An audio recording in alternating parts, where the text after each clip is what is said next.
chers internautes yéen ñi nga xamante ni yéenay suivre seen chaîne la nouvelle télévision sénégalaise ak seen site Le Monde à Dakar ñu ngi leen di jaajëfal bu baax a baax di leen wax ni yéen a ngi seen entretien du jour tey nag ñu daal di ñëw seet si ki nga xamante ni rek moo di le maire adjoint au maire kii di Bassirou Samb ñu fekk ko fi nga xamante ni rek moo di ville de Dakar ñu war a waxtaanee ak moom li nga xamante ni moo ñeel coalition bi mu bokk di taxawu Sénégal ak actualité bi nekk ci ñoom bokk na ci participation wu le président Khalifa Ababacar Sall ci élection 2024 yi lee waaye nag bokk na ci itamit na nga xamante ni rek noonu la ñu gisee na mu participer ak coalition bi mu bokk taxawaay ba ñu am ca jouru vote ba ca assemblée nationale nees tuuti rek la ñu daal di taaxarlu ñu gis ni daal di nañ leen exclure itamit ci coalition Yewwi Askan Wi ñu daal di amal itamit li nga xamante ni moo di seenub vote doon taxawal seenu bureau niki di barki démb ñu gis na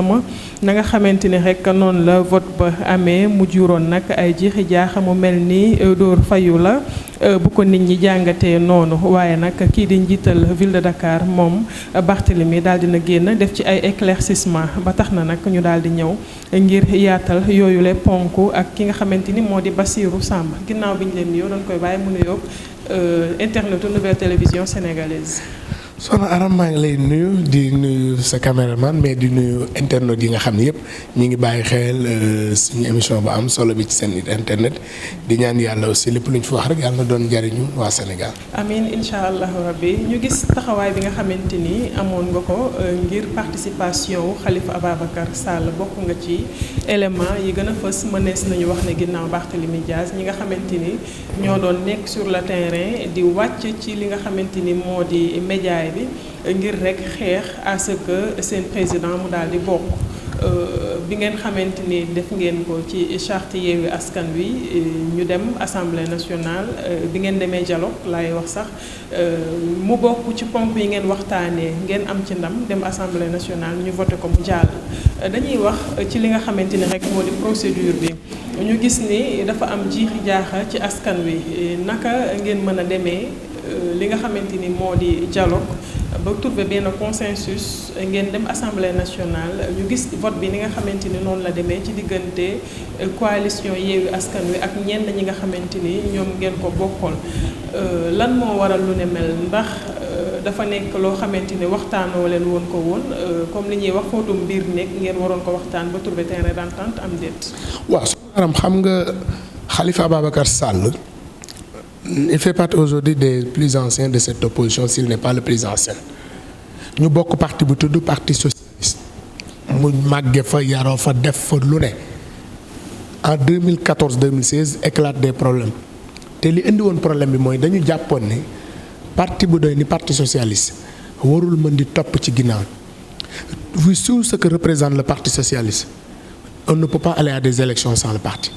mu indi ay divergences ba li ko ci dal ko ci mu ñëw am ci ay problème ñu tegal ko ci complot tëj ko ci kaso nangu mandat maire am nangu mandat député am teewul mu réaffirmer sa volonté de briguer le suffrage des Sénégalais ñu tëj ko ci kaso bi fekk ko fa ni ko boo bëggee ñu génn la da ngay renoncer à ta candidature mu bañ ñu tëj ko 32 mois bi mu génnee mu continuer xeex boobu mais bi mu génnee dafa am loo xam ni moom la doon xeex bañ koy dugal ci kaso bi mooy pour mu nekk candidat ñu ànd ak sunu ay nawle ci coalition Yewwi Askan Wi ñu ni que ci Yewwi Askan Wi bokk na ci ponk yi mooy fexe ba képp ku ñu xañoon say droit nga bokkaat mais vous avez tous vu depuis la mise en place de cette coalition Yewwi Askan Wi tous les combats yu ñu mën a taxaw Sénégal a été au devant Khalifa Sall a souvent pris la parole pour porter le combat des autres mais vous ne l'avez jamais entendu plaider sa cause parfois même daf ñu doon jaaxal. mais dafa ñu wax ne gor moomul mana mais ñu nekk ci askan wi xeex dem élection locale ànd bu rafet dem élection législative ànd bu rafet ba xëy tey président de la république woote ni kaay leen ñu waxtaan ñun ñu jàpp ni taxawu Sénégal historiquement c'est une plateforme de dialogue parce que tous les dialogues yu ma sa am dem nañ fekke ko mais ñu ne dañuy dem ci dialogue bi am ñu bokk ci Yewwi Askan Wi ñoom duñ dem ci dialogue bi ñu nangul leen ko waaye nag xam nga coow fi mu mën a commencer mooy nga ni du ma dem waaye yow doo dem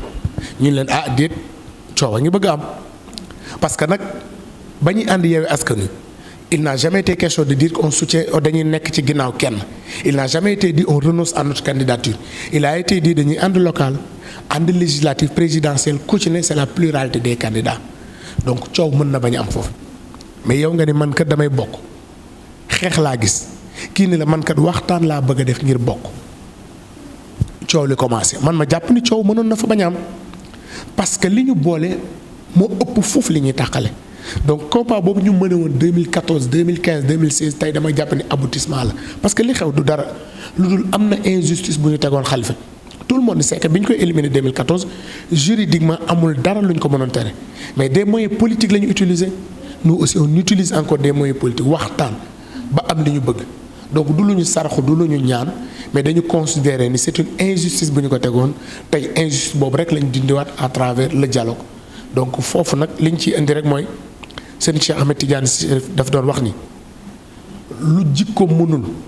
bu ko doole jéemee itam du sotti maanaam lu waxtaan mënul faj aw ma yaakaar ni ci réew mi doole moo koy mën a faj donc ñun ñu jàpp ni tey Khalifa Ababacar Sall ce n'est que justice rendue suñu ko delloowaate ay droit am suñu ko permettre mu continuer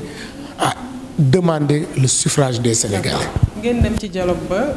mu bokkoon ci ponk yi ngeen yóbbu woon foofu ñu nangul leen ko itam yóbbu ko fi nga xamante ni moo di assemblée nationale ñu gis le jour du vote naam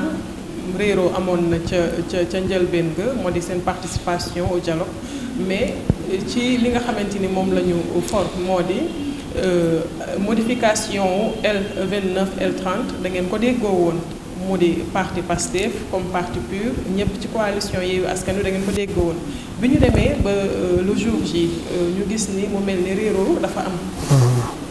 waaw xam nga il faut faire la précision dañu waxtaan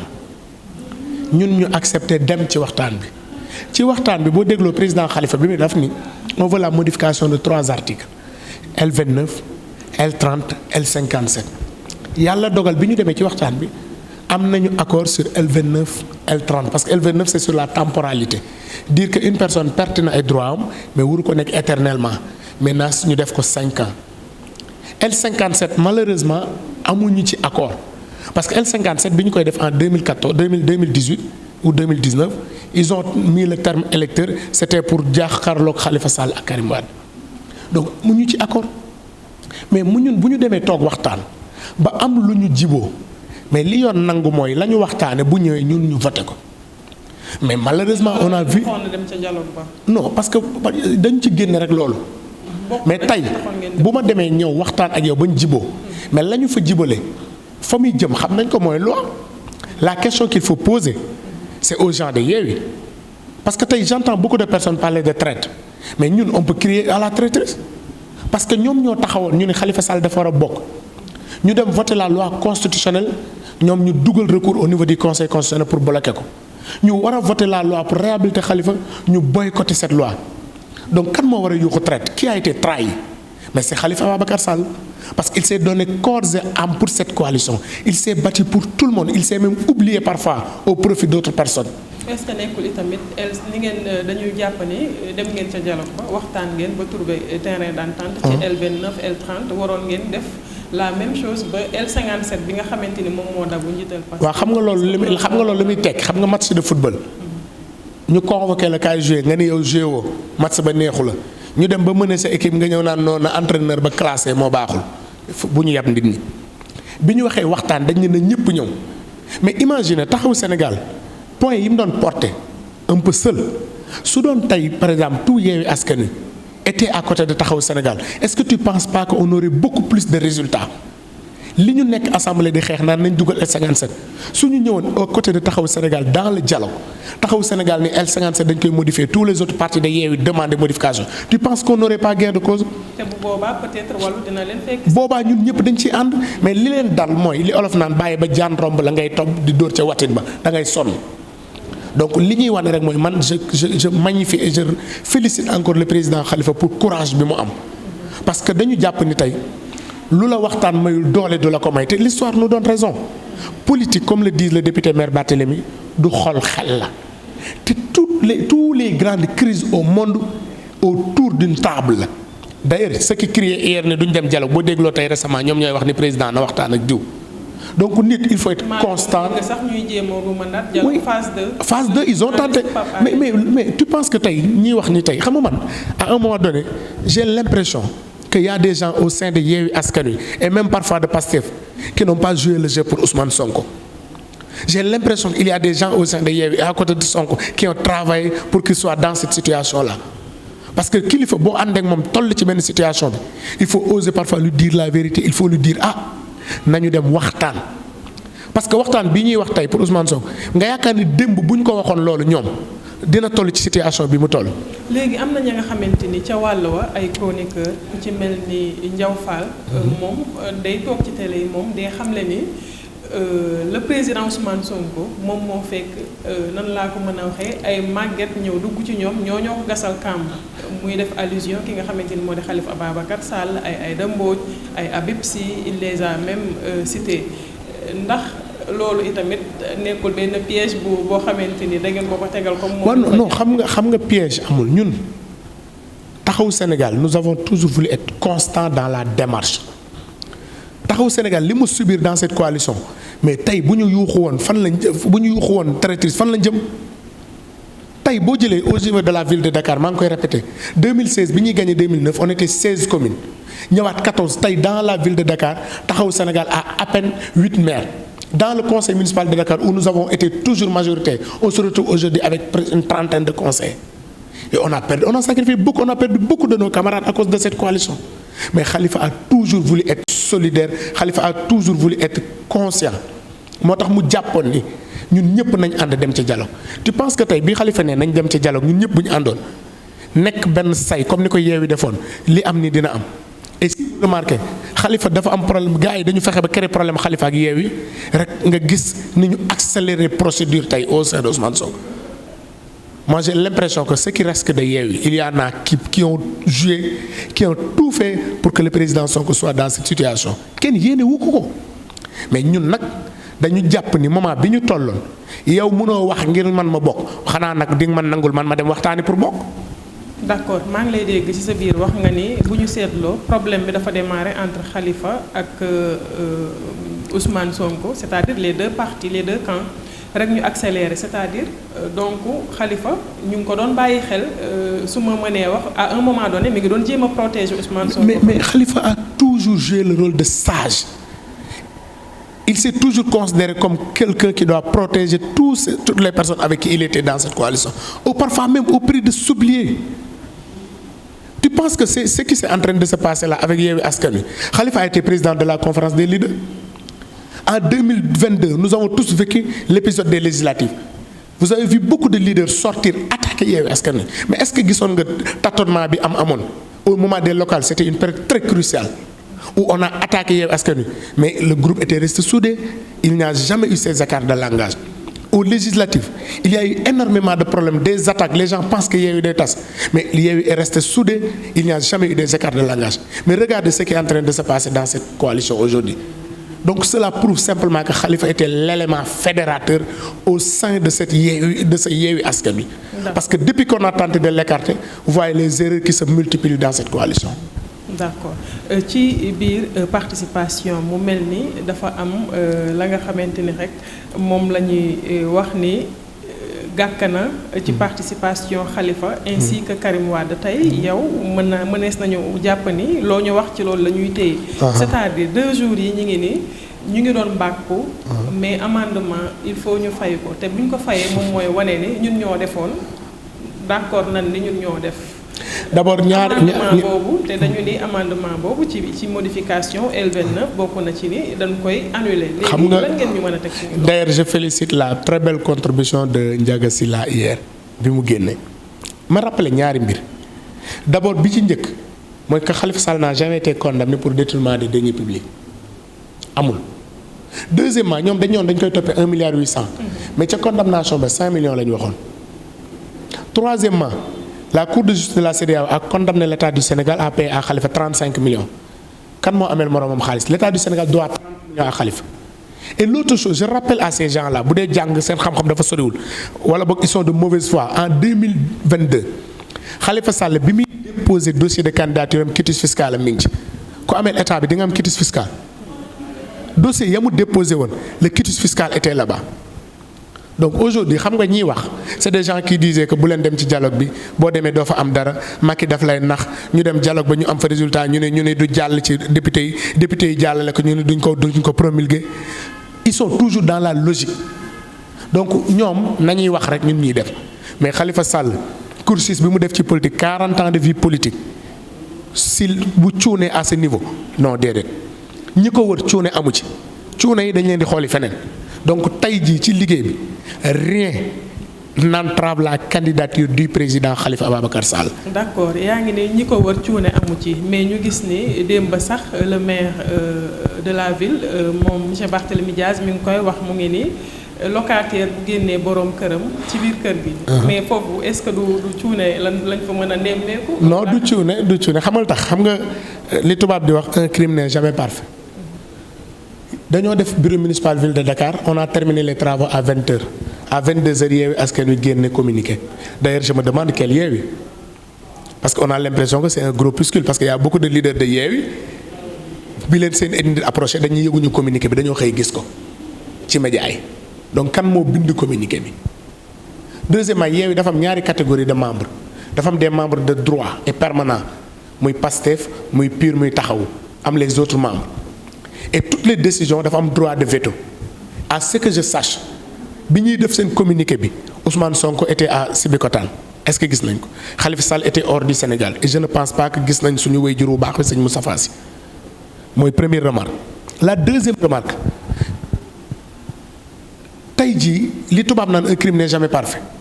même les formes respecté wuñu ko parce que dans la coalition Yewwi Askan dafa am charte accord cadre bi et l'accord cadre dit nous avons la conférence des leaders bi nga xam ne ces décisions sont consensuelles ñett ñooñu ma la wax kenn nekku fa donc kan moo jël décision bi mooy première vice de forme. Deuxièmement boo jëlee ci accord cadre daf ni dafa am commission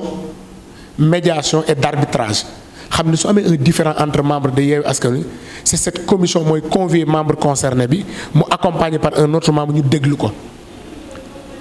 et cette commission yëguma fu mu daje en tout cas ñun taxaw woowuñu. Pour en déduire simplement Sénégalais nañu comprendre si des personnes dans l'opposition osent tripatouiller des textes pour jéem a mettre en mal un autre membre imaginez qu'il soit demain à la tête de ce pays c'est des gens qui sont pires que Macky Sall mi ñuy xas tey ci tripatouillage constitution parce que ils ne sont même pas capables de respecter les textes de Yewwi Askan Wi muy la charte muy l'accord cadre et ils veulent diriger ce pays. Et vous acceptez qu'on vous sorte. Mais pas du tout mënul ne.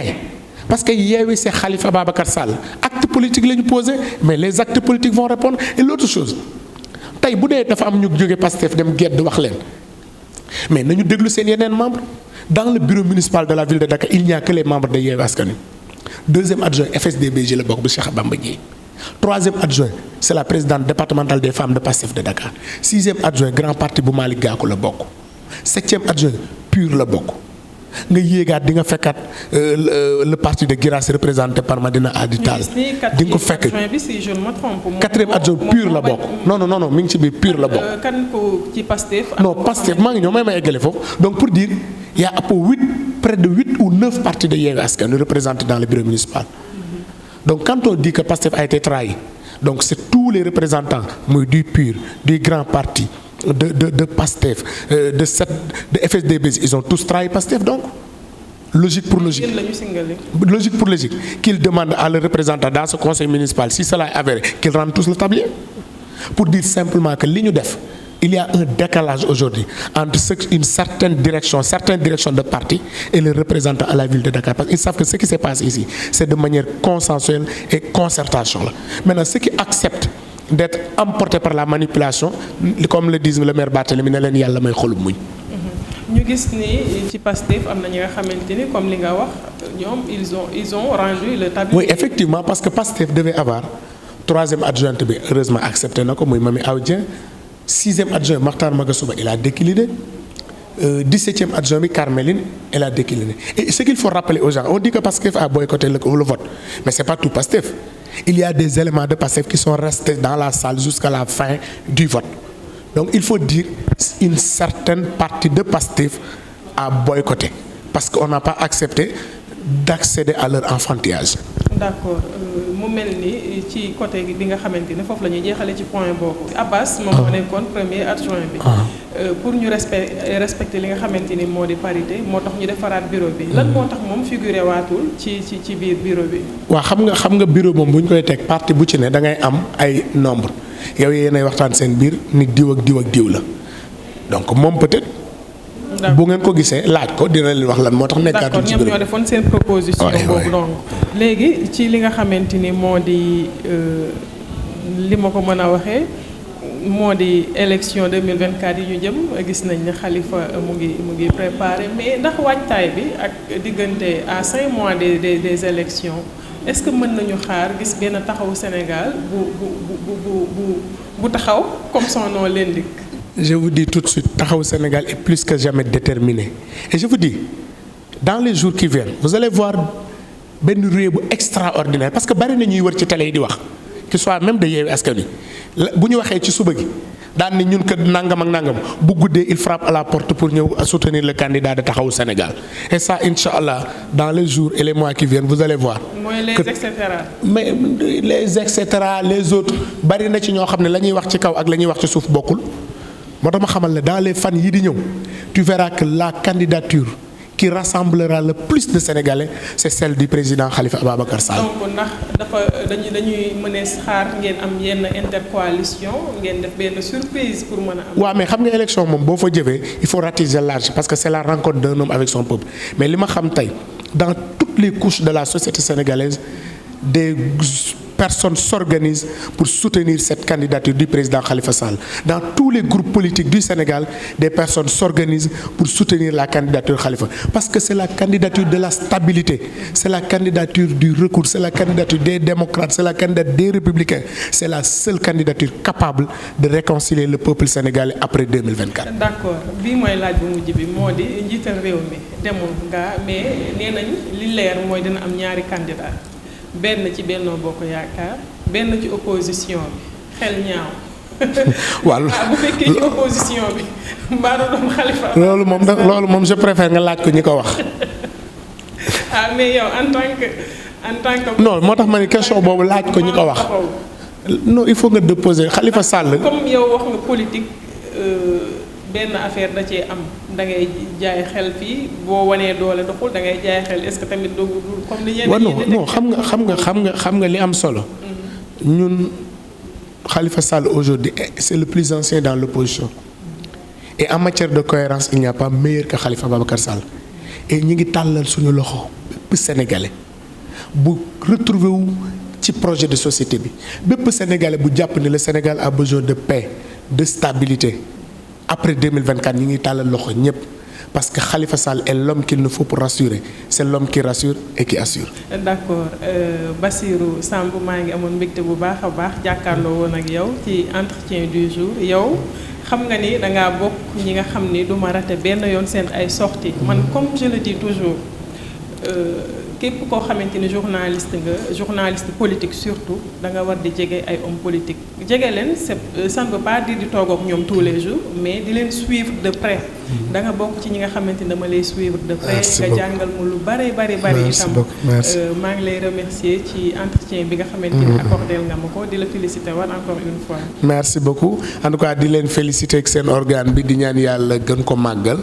mais di rafetlu beaucoup professionnalisme parce que Sénégal actuellement le paysage médiatique est tellement envahi par des soi-disant chroniqueurs mais il faudrait que ñu xam ni réew mi ñoo ko bokk mën nañu bañ a bokk gis-gis mën nañu bañ a bokk fu ñu ànd mais bu ngoonee ñun ñëpp ñoo bokk ndey ñoo bokk bàyyi donc homme politique yeeg homme des médias yi nañu delloo suñu xel xam ni Sénégal gi ñoo ko bokk